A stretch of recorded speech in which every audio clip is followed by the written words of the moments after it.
Citizen Kane, but even critics have claimed that it was shit in its day. Some films are shit and shit they will stay, but some get better over time because of Nicolas Cage. So which film stays shit forever? And which one's got a little bit better? Second chance movies. No poor bloods were harmed in the making of this podcast. Welcome to Second Chance Movies, the podcast where we rewatch movies and decide if they deserve a second chance. I'm Joe Harper, your host who loves rewatching movies and missed out on a lot of television because I didn't have cable TV growing up. I blame my dad. And I'm Jessica Kwazz, your host who's a one and done kind of movie viewer who now has a subscription to Hulu Live TV. What? I love it. Oh, Hulu man. Live TV is great. I actually didn't just get it. I've had it for years and I will never go back. Well, today we are giving a second chance to The Cable Guy. Yes. Finally. All right. I think the reason we chose this movie is because Jim Carrey's in it, and he's also in Sonic 2, which just recently came out. And he has mentioned he's contemplating retiring from acting, which that's fine. Jim, if you want to do that, you've had such a long run, given us so many good times. If you want to focus on your art or whatever you want, fucking do it. Just take a break. You don't have Yeah. to act. If You you don't want owe to us act, anything. do it. Whatever. Yeah, hey, you got enough money to do whatever you want. Go off and do it. But like this role is super interesting of his because it's like sort of beloved, but then also kind of forgotten about sometimes. And this movie in general is just like super interesting. So yeah, we wanted to revisit it. But before we start talking about Cable Guy, I just want to say something at the top of this episode. I didn't even tell Joe I was going to do this. This is just like a surprise for everyone. But you may have noticed that we haven't been posting as consistently recently. And I just want to apologize. That's on me. But I've been going through something pretty personal that really I had to deal with. I had to step away for a bit, just get my stuff in order. I'm feeling really good. Things are getting back on track. Things are coming around to being normal again. So you'll definitely see more consistent posts, more episodes coming out like weekly. But yeah, I just wanted to let you know, like, yeah, if you've noticed like an off posts or inconsistencies, again, that's on me. I'm going through stuff and I'm okay. But thanks for sticking around, even if we're not posting weekly. We really appreciate it, and for coming back and rejoining us and just having a great time talking about movies. Well, I'm glad to have you back. Thanks. Although you've never really lost me. We did talk quite a bit from a break. But I miss talking about I movies. know. Oh, yeah, we haven't talked about movies much. I've tried to reach out to other people to talk about movies, and they were like, stop talking to me about movies. They don't understand. You could yap all day about movies. Yeah. Okay, well, I guess I won't talk to you about movies then. That's why we got a podcast, because why not be productive with our yapping about movies all the time? That's true. Well, Cable Guy. For those of you who do not remember Cable Guy, or it's been a while, or you've never seen it, spoiler alert, we're going to be talking about this movie. And for any of you who forgot, I'm going to go over the synopsis of this movie.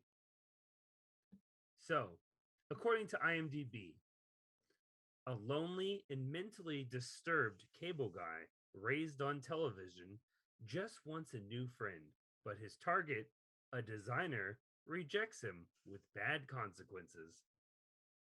There's some stuff we could take out in that. That is just a terrible description of this movie.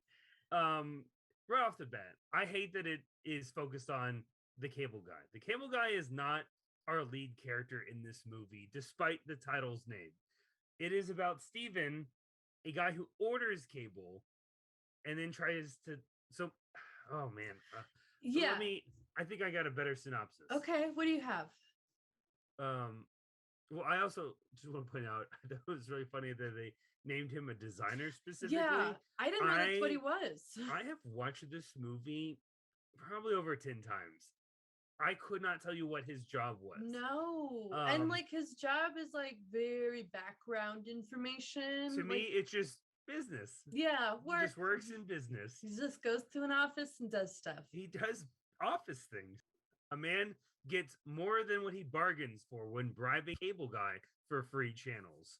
Simple, straight to the point, very like, oh, what's he got there after he bargained for the free cables? Yeah. Yeah, that's the synopsis. Yeah. All right. So, Jessica, is this your second chance with this movie? Have you seen this more than once? This is actually my second chance with it. So I had seen this before, like I want to say in like high school. Okay. Just one of those movies where friends were like, "Oh, you've never seen Cable Guy? It's wild. Let's pop it on." And for some reason, I like hardly remembered anything. Rewatching this, all I remembered was the very like iconic shot of the cable guy in the rain after being rejected by Matthew Broderick, just like staring him down. And then just kind of bits and pieces of the ending. So it was really fun to like rewatch it, kind of like almost like a first time around, because there were just so many things I had forgotten and like didn't pick up on. And yeah, this time was really interesting watching it in 2022. So, Joe, what is your relationship with Cable Guy? You've already said you've seen it at least 10 times. So, what's up? So, I don't know when the first time. I assume the first time was with my neighbor. I would go over to his house. I feel like that popped up on TV a few times for us. And when we would watch bits and pieces because we had seen it already, but we'd stick through a couple scenes and we're like, okay, let's switch to something else. But like as an adult or even like as an adolescent, I guess in teen years, I bought it. Of course. It's in my collection. It sits on the shelf. I've seen this so many times. So it's nothing was a shocker or surprise to me. It's fun watching it because I hadn't seen it in a couple years. Because I've watched it so frequently, I know it pretty well. So watching it now, it's like down memory lane. The back of the DVD oh my god, is fun.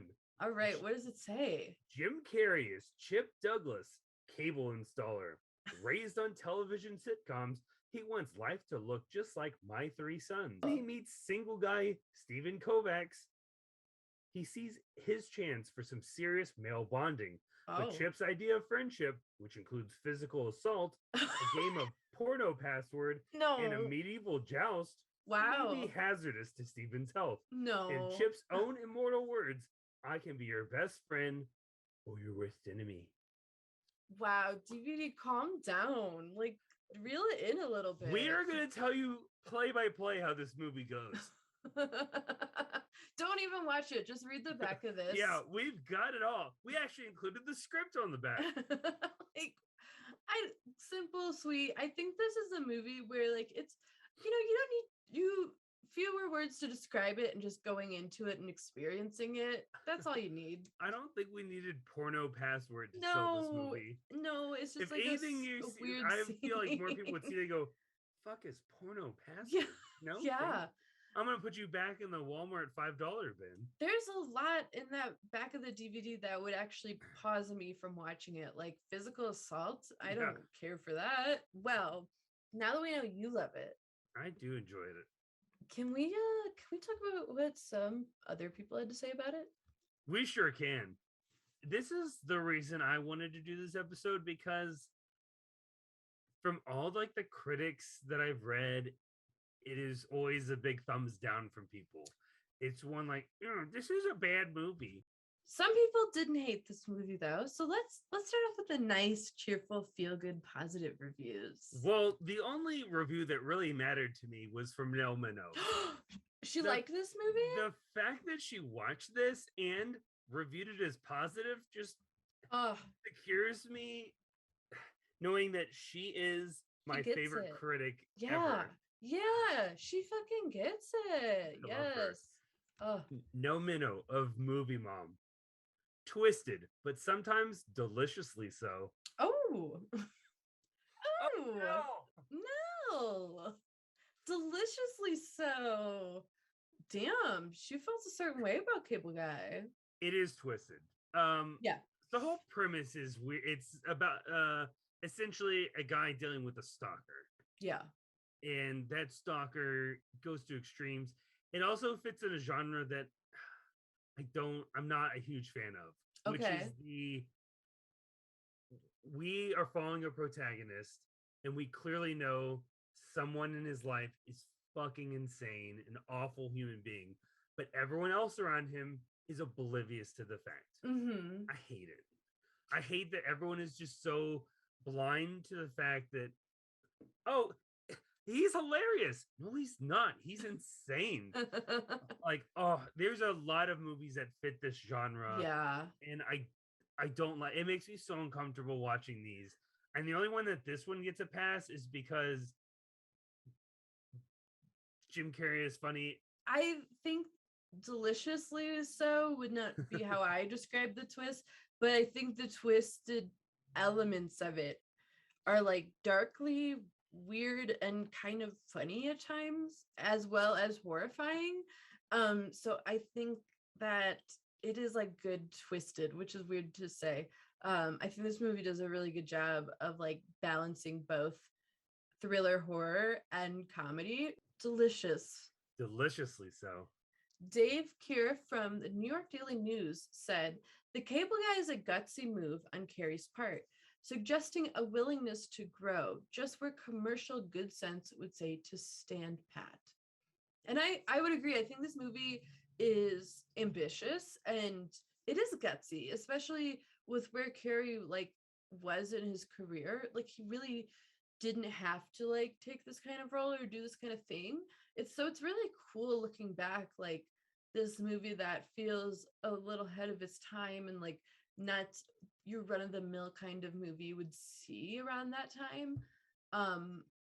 And it's interesting to go from like the commercial comedies to something like this, especially back then where you just kind of like stayed to a mold if you got it. Mark Baser of Boston Phoenix. This is a darker film for Carrey, but he's still Jim Carrey. His shenanigans keep even the blackest moments goofy.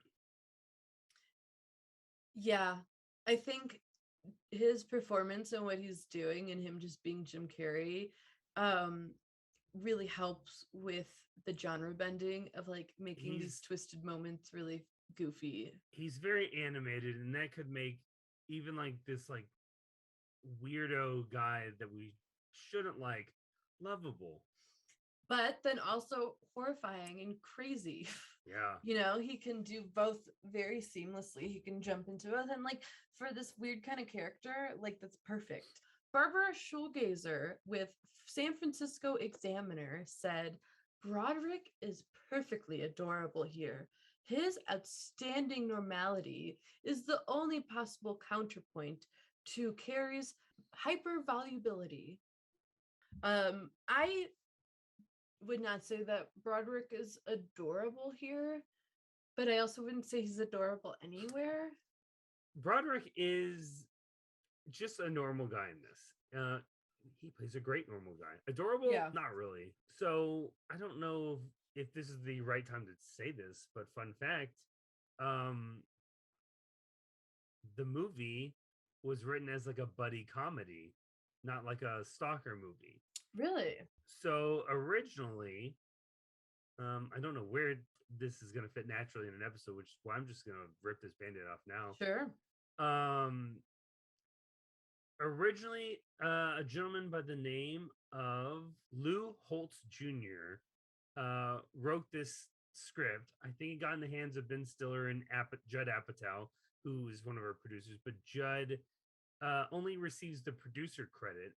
He was also one of the film's writers. He was denied a screenwriting credit by the Writers Guild of America and challenged the ruling, claiming that he wrote much of the movie's dialogue and many of the scenes.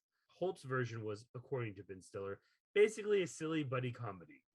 Apatow revised the script to make it bleaker per Jim Carrey's request, going for a funny version of the classic stalker film. Interesting. I was checking the IMDb page and I saw that Holt literally only has this movie under his belt. Yeah. So, and like literally nothing else on his IMDb except this movie. So that's very curious. Interesting. I don't think this would have been interesting at all as a buddy comedy. It was originally written for Chris Farley, who declined it because of scheduling conflicts. Interesting. I don't know how well that would have been. It would have been different, a whole different vibe. Yeah, I think it wouldn't have. It would have just been what, like straight up comedy, like I'm buds with my cable guy.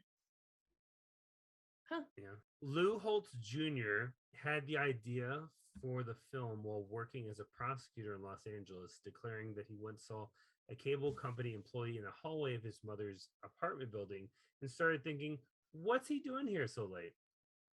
Huh. And that's how that movie got made. And he just so happened to be a prosecutor? I guess so, yeah. Oh, okay. I thought it was going to be like, saw some crime involving a cable guy. Did Jim Carrey want to be the one to turn up the volume on the darkness? That's kind of what that sounds like. It sounds like, yeah, like, hey, this seems like we could do something else. I've also read that like Jim filmed every scene twice. One is like goofy and one is like creepy. That way, like they had two different versions they could play around with. That's really interesting that it was done like that. That kind of makes sense as to why the major shifts of like comedic and insane feel so seamless, because they were already kind of baked in there. Huh. Jeff Shannon of Seattle Times. While not the truly incisive film it could have been, this cautionary tale proves that there's more to carry than stupidity with an inflated price tag. Wow. All right. I mean, so one reason I think he is making this comment is because this was historic for movies. This was like the highest paid actor in a comedy to date. Wait, for this movie? That's another reason why this movie gets shit on so much, because according to, you know, payroll, Jim Carrey got paid $20 million for this. What? But like, if you think about like his success rate, like Ace Ventura 2, The Mask, Dumb and Dumber, he had this big successful year, 2 years, and then like, the next thing he's gonna be in, fuck yeah, whoop, whatever he wants, we're gonna sign him up. Yeah, everything's been a banger, so why not? I mean, it's not that outrageous. As much money as that is, it's not that outrageous that like at the height of his career he was paid that. I guess just like with 2022 lenses, this movie seems like one of those movies that like a wealthy actor would be like, you know what, I'll take a pay cut to do this. Like, this is more passion project. So it's interesting that like it was supposed to be sort of like a commercial success in that way. Because it wasn't, right? Like it wasn't. No, 50% on Rotten is half. Everyone, it's like half. It's divided. Yeah, but like, how much money did it make? The estimated budget was $47 million, which and like half of it goes to Jim Carrey. Half of it is going to Carrey. Worldwide gross is $102 million. The success in my book. He's just really fucking good in this movie. I don't know. I agree. Yes, he is fucking good. He's fucking good. But you know what? He's a legend. Some people didn't think he was fucking good. Oh no. And we're gonna hear what those people had to say. Chris Kaltenbach of Baltimore Sun. More than anything, the cable guy is simply uncomfortable. It's Ace Ventura as the evil bad guy. What about that is bad? Like, oh, that sounds really interesting.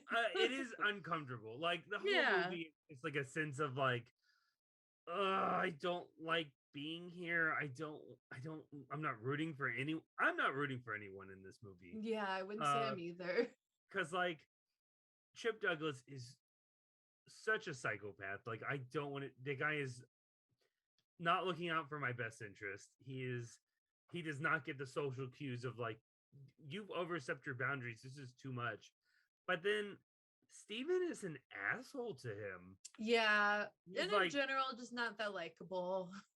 He's just a very dismissive of him as a human. There's moments where he tries, but then he's like, no, I just didn't care about you. I'm really just trying to fuck my old girlfriend. And like, you are just making this just too much.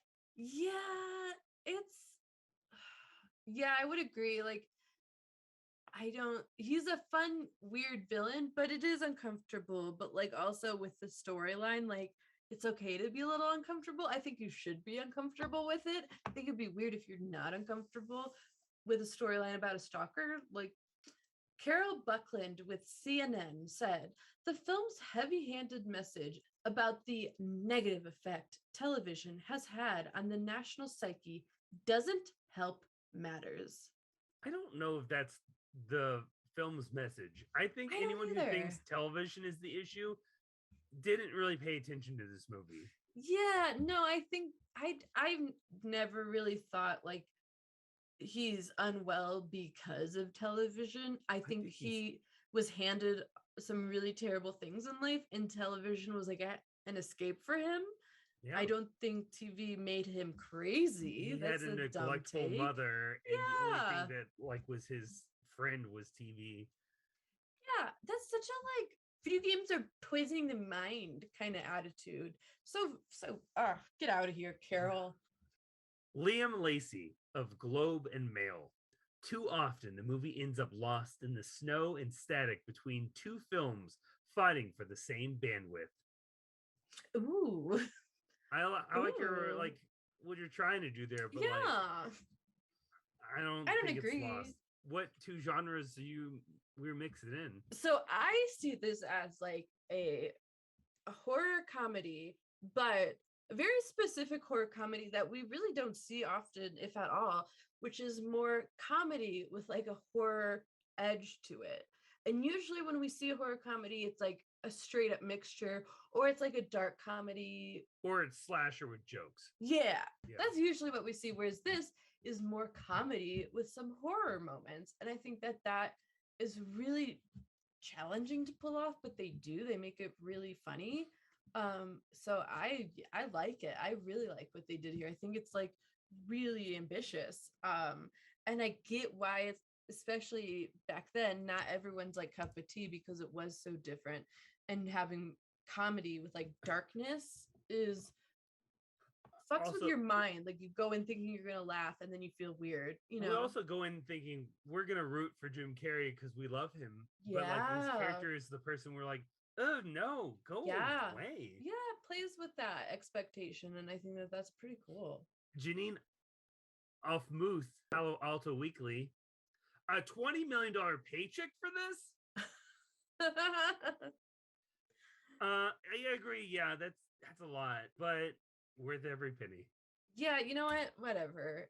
It's Hollywood, baby. They spend stupid money on people, so whatever. But you know what? Jim probably has like a public. You forget all the people he pays, like a publicist, managers, agents. There's maybe even a driver. So yeah, there's that's so many true. people he probably employs. Yeah, that goes to. It's not just all to Jim. Right. Is my assumption. I mean, yeah, I think that's more money than I'll ever understand.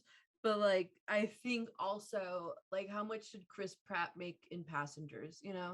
Probably a stupid amount as well, and that's so much worse. So I'm not mad about it for this movie. And it wasn't funny. Not funny at all, or memorable. Nothing iconic. Well, Hollywood's sassiest bitch came in with an opinion on The Cable Guy.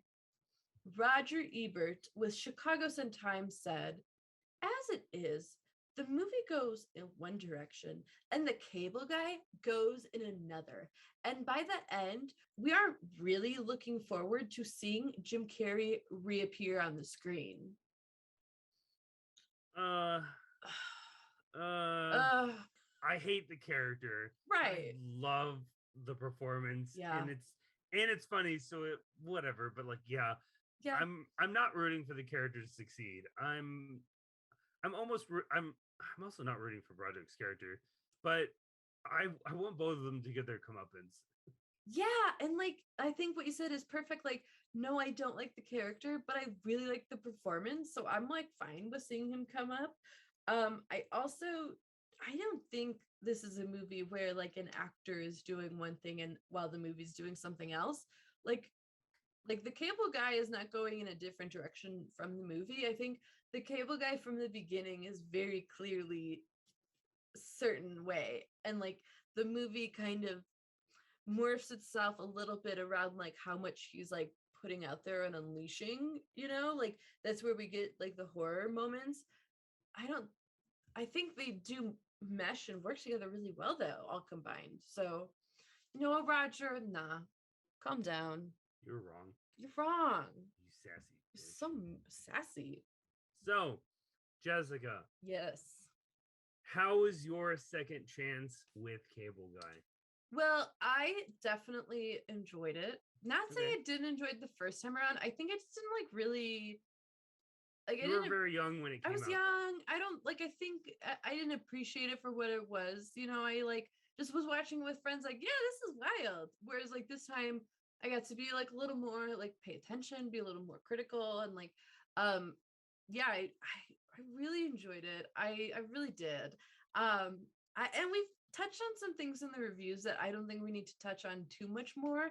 But I will say again that like the genre bending was something that I think makes this movie really impressive and stand out. And that's something I really enjoyed. Like I totally enjoyed the uniqueness again of like mostly comedy with a bit of darkness and horror. I think that's really cool.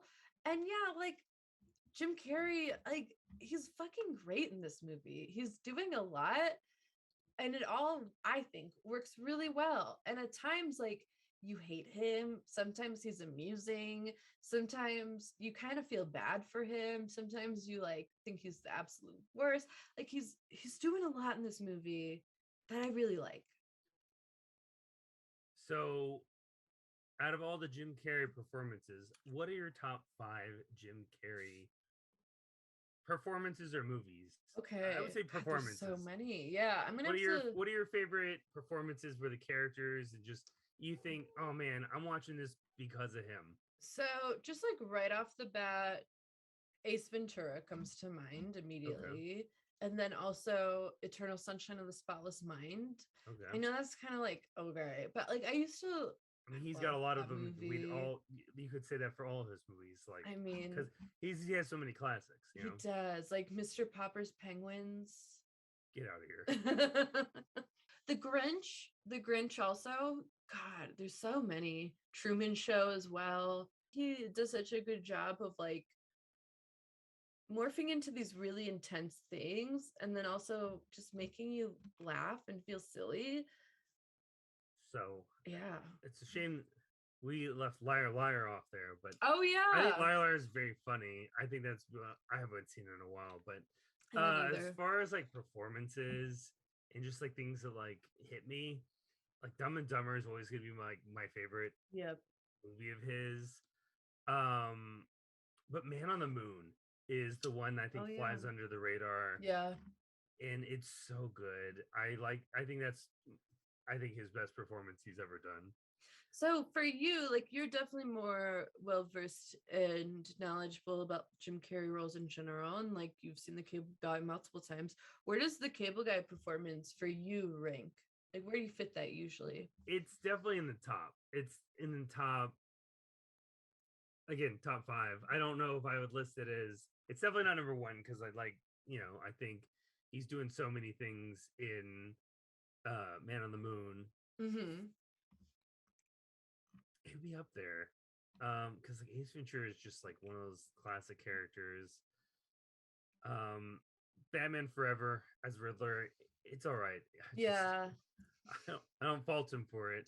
It's a good casting. It's good, but like when I'm listing my top 5, Ace Ventura, I feel like I would have to have some sort of chart and have them. Yeah, there's so many. Yeah, you'd have to really break it down. Because like Younger Joe, if we had Younger Joe make this list, me, myself, and Irene would have hit it. Older Joe does not think that at all. It was like, I mean, I think he's great in it, but this movie itself is just cringe a lot. Like, oh no, Man on the Moon and Truman Show, I think are his like the best movies he's done. We haven't even mentioned Mask, but like, whatever. Yeah, I wasn't huge into Mask when I was younger. It was fine. It's fun. Yeah, it's not terrible. But compared to everything else, I like other things better. He's got so many very iconic roles. Like truly, I know that word is overused a lot, but like for him, it's just like, man, his career is stacked. So I enjoyed seeing this movie again because like it just brought me back to like, yeah, Jim Carrey. He was like so fucking talented and like the wild things he does. Like one moment that really sticks out in my mind of this movie is when towards the end Matthew Broderick is looking in like the little eye hole of the door. I'm sure there's like a better word. He's having like a fever dream of it. Yes, Yeah. he's having a dream and he's looking in like the peephole of his door, and there's like this really interesting shot that's like through it, and Jim Carrey is in that like circular area just doing the most like weirdest physical comedy that's also kind of twisted and dark because trying to break down the door. Yeah. He's got this very creepy contact lens in that are black light. So creepy, the like neon greens and stuff, and you can just see his eyes and it's freaky as hell. I love that. And then also like his delivery and certain things too, like when he's playing porno password with the family and the password is like the lisp is the lisp is so interesting. My brother's a speech therapist. So yeah. I think one of my favorite scenes in this movie is the basketball sequence. The basketball sequence is wild. Broderick is just playing with his buddies, one of which is Jack Black. Yep, Jack Black is Such in a here. young baby Jack Black. Yep. Cable guy just shows up and is like, "Hey, Steven, like, let's be friends." You know, like, "He's my bud, let's play." Finds a way to get on Steven's team because he wants to be his best friend. Oh man, and just even like the beginning, he just like, "I gotta warm up, don't want to spring a hammy," you know, and just like the way he's just running back and forth between all the lines, and oh man, it gets me giggling. And what's really interesting too about that basketball scene is that's like the first time we get like a glimpse into how crazy this guy is, like truly. And it's so interesting because you have like those physical comedic moments, and then sometimes like Matthew Broderick will like catch him kind of being really aggressive and looking nutso and like having these like really creepy evil faces. And it's such a wild scene for that to be like the first glimpse into like, oh yeah, something's not right. Because he like literally like is very like physically aggressive and at some point like steps on Jack Black's back and destroys to shatter the backboard. Can I tell you my favorite fun fact I read after the scene happened? Please do, yeah. And I regret reading it afterwards because I really wish I had seen it knowing this knowledge. Mm-hmm. While filming the scene in which the cable guy plays basketball, it became obvious that Jim Carrey could barely dribble a basketball, never mind make a basket. Ben Stiller had Carrey mime the action without a ball, and VFX added a basketball in post-production. What? I don't believe it, but it's on IMDb. Wow. It has to be true.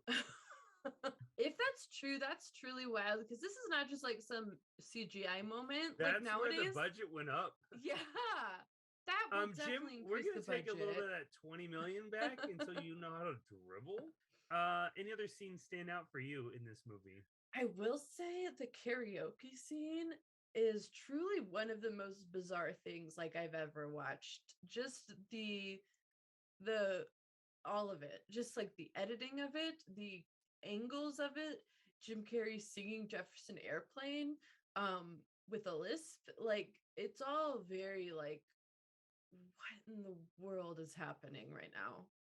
I think we've listed like the 3 scenes that like when I think of this movie, it's these scenes. Yeah, they're definitely very prominent. The other scene that is memorable to my mind, medieval times. The medieval times.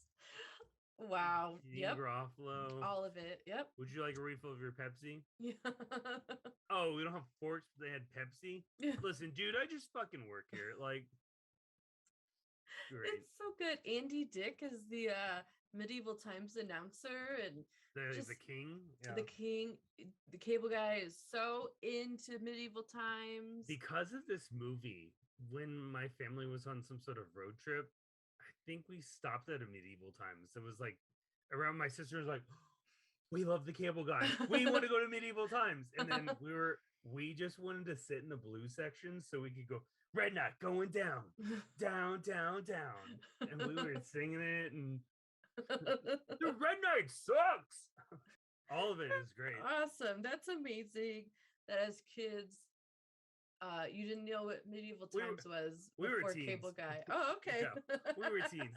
There was no medieval times near where we lived. There's one not too far from where I grew up, and it was. I mean, people love that place. I don't, but like, people love it. I like the idea. It's like Renaissance. I mean, Cute, yeah. Sister and I were like theater people that, we would get dragged to Ren fairs. Like, I get it. Like, it's fun. Yeah. I want to talk about Ben Stiller's cameo as this like subplot that's not important to Cable Guy's story, but it's just a fun little gag that keeps popping up and then has a conclusion, but not a conclusion. I think that like that was something I didn't realize the first time around was that whole bizarre subplot. The movie starts off with like flipping through static channels, and then there's a trial going on about celebrity twins. One allegedly killed the other. And it's Ben Stiller would play both of them. And the gag is just that throughout every time they're like, just kind of don't have a way to transition. They just are what TV is turned on and this trial is going back in. We get just the setup for it. We get a made-for-TV movie about the incident starring Eric Roberts, which is great. He plays both of them. As someone interested in true crime, I really appreciated this whole gag because it's like so reminiscent of all those like ridiculous old trials like Menendez brothers and like OJ, where it was like, live courtroom, everyone was glued to the TV and like, that made for TV movie about it. Like there are old cases where like made for TV movies were released about the case before the case went to trial. So it's like very like, damn, that hits home. I love that they're releasing like the verdict right at the end, where Carrie jumps to his supposed death and lands on the satellite dish, ruining everyone's viewing, and no one gets to hear the outcome of the trial. It's just like a really silly, funny way to end it. That like everyone in America is staring at their TV and the cable guy ruins it for them. I also like the little gag where some guy's watching it and the feed is ruined. So then he just like turns and looks at a nightstand where a book is and is like, oh yeah. That's Kyle Gass. Right as that happened, my DVD scratched and I screamed because it was essentially what was happening there. But oh man, mine wasn't streaming. Mine was a physical media disc, and I was like, "No, I've taken this so good care of it. Why is it scratched?" Oh no, man, you got like the full blown cable guy experience. And you know what? It skips to the credits, and I was like, "Oh." The ending is kind of great though. That sucks. I liked the ending. He meets a new friend. He's not gonna stop. You know what's wild? Yeah, what? There was a Super Bowl ad that was all about cable guy, and thinking about that while watching the movie is like, that is so random as hell. Like, whose idea was that? It was very random. Yeah. And I've heard, I think Ben Stiller was on Howard Stern talking about like, they didn't ask me about it. Huh. Jim called Stiller to let him know that, hey, this is okay, good. I heard that too and just assumed that like no one called him, including Carrie. So I feel better knowing that Jim Carrey was like, hey, did you hear about this, bud? No? Yeah. Okay, well, I'm going to make millions off of it again, so bye. It's so interesting because it's so outdated. It really is, and it's like a cult classic that I don't feel like many people talk about it when they're like, what's your favorite comedy movies? It did stick out though, like people were talking about it. People were like, oh shit, that's cool. All these years later. Did you like that cable guy likes Waterworld? I did write that note down. Yep. He quoted. He does. He sure does. Dry land is not a myth. Kevin Costner, Waterworld. I've seen it 6 times. Me too. I will say the ending is great. Like the fact that it's in this massive saddle dish when it's raining. Like a what? Satellite dish. It's satellite dish. Yeah. Sorry. It's not a saddle dish. No, it's this massive satellite dish. Let's get our saddle dish and ride our horses. Saddle dish. I do agree that the satellite dish at the end of the movie is an epic like closing centerpiece. Like, Yeah. so wild. So his what he talks about when he's describing the majestic nature of Cable to Mm-hmm. Robin, the girlfriend of Steven, Leslie, man. His predictions about the future some of the predictions come true, like having internet, phone, and television through cable, as well as the ability to play video games online. So Damn. yeah, he's just starts rambling some stuff and like predictions and like yeah, a lot of them come true. Yeah. Play That's really Mortal Kombat interesting. with a friend in Vietnam. Yep. Love it. Can absolutely do that now. Yeah. I just really like I don't know what he's quoting. I feel like he's quoting something. Maybe he's not, but somebody has to kill the babysitter. Yeah, what is that? You know, What so is many of that? his lines could be quotes from things I wouldn't know because, like, Yeah. the alias names that he does have are not his actual names. They're from older shows that I haven't watched. Right. So, Oh yeah, he's not an actual cable guy, you guys. I don't know if you remembered he that. was, but he's been fired He's from been all of them. fired. But So when he shows up to Broderick's house, he wasn't actually working for the cable company. He was how just did there. he get that job to begin with? Also, like, how did Matthew Broderick have cable if there was no actual cable setup by a real cable? You know what I mean? How does that work? I thought you had to pay for it. I think they have to turn it on and stuff and have extra Oh. cords probably. I don't know. I never don't had know. cable, so I'm a bad person to ask. It's That's probably like true. internet. There's like probably an outlet for it. They just provide the cable for it. Yeah, but wasn't Matthew Broderick ever like, oh, why have I not paid a single bill? So the maybe you weren't paying attention as much as I have. Okay, but well, you've also seen it like 8 more times than me. he breaks up with his girlfriend, so she stays at the house. The bill is transferred over to her. He just has a new account over at the new house, Oh, okay. new apartment. Oh, okay. And while he's getting everything set up, that's when his buddy Jack Black is like, "Hey, if you just slip him $50, they'll give you all the free channels." And that's where the chaos ensues. Oh. Yeah. I think the only thing I have left to say is just to remind everyone that Matthew Broderick was in Godzilla and this was better. Absolutely. Yeah. No, this was way better. way, way, way better. And for anyone that like was like, "Hey, this was good," Ben Stiller is a great director. Go watch The Secret Life of Walter Mitty. That was so good. Also, like Escape from Dannemora is really good. I know you can't really find that If anyone anymore. if anyone has a Showtime subscription, I'm sure it's a good watch. Yeah, I was on Amazon Prime for a minute and it was very good.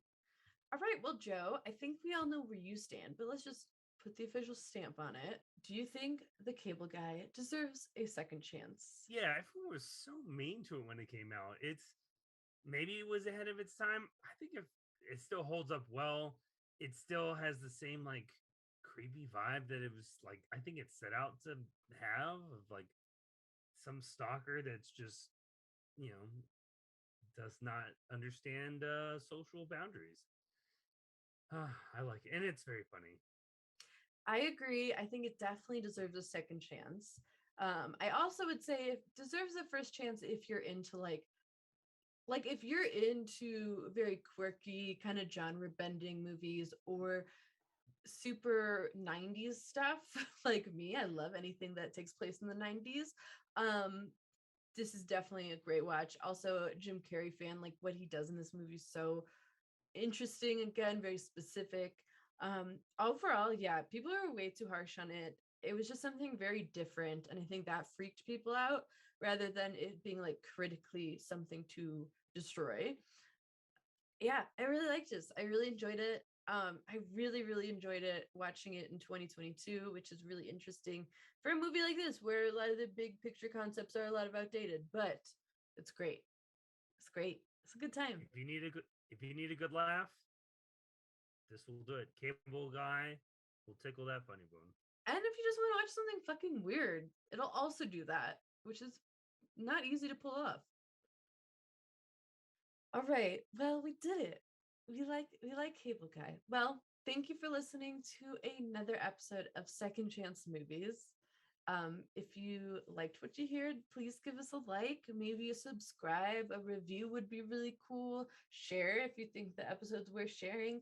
All that is really helpful. I know every like podcaster and YouTuber asks you to do all those things, but it really does help us. It helps us know what you like and helps other people to find our show so we can keep doing it. And let us know what you think. We want to hear from you. Do you like Cable Guy? Did that Super Bowl ad get you? Did you buy whatever product they were selling? What do you think? What do you think of Ben Stiller, Matthew Broderick? We want to hear from you. You can find us on all the social medias, Twitter, Instagram, Letterboxd. Everything is linked in the description of the episode show notes. A big thank you, as always, to Beaty McBeatface for our theme song. That is just so fun. And we'll be back very soon with another Second Chance movie. Second chance movie.